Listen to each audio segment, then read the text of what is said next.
আসসালামু আলাইকুম। আজকে আমি সরষে দিয়ে একটি লতি রান্না করে দেখাবো। প্রথমে আমি লতিগুলো কেটে পরিষ্কার করে নিয়েছি। তারপর আমি চুলাতে পাতিল বসিয়ে দিয়েছি। এখন আমি পরিমাণ মতো তেল দিয়ে দিব। তারপর পেঁয়াজ কুচি দিয়ে দিব। তারপর 1 চামচ রসুন বাটা দিয়ে দিব।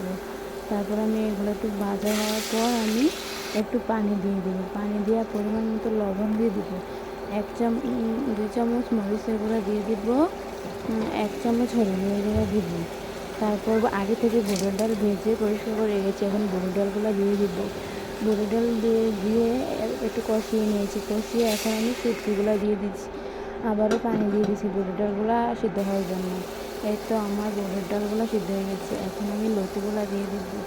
এই তো আমি লতিগুলো দিয়ে এখন নেড়ে আবারও ঢাকনা দিয়ে ঢেকে দিব।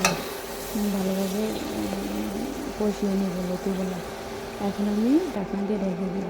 এই তো আমার লতিগুলা ভালোভাবে কষানো হয়ে গেছে।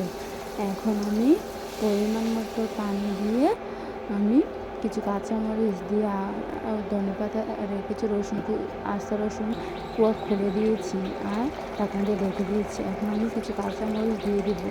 এতে আমি কিছু কাঁচামরিচ দিয়ে দিয়েছি। এখন আমার লতি আর ডালগুলো সিদ্ধ হয়ে গেছে। এখন আমি কিছু ধনেপাতা দিয়ে ভালোভাবে এখন আমি চুলা থেকে তুলে নেব। এই তো আমার লতি রান্না কমপ্লিট। দেখুন কতটা সুন্দর হয়েছে। সবাই আমাকে লাইক ও কমেন্টস আর সাবস্ক্রাইব করে দিবেন। সবাই জানাবেন আমার লতিটা কেমন হয়েছে। আসসালামু আলাইকুম।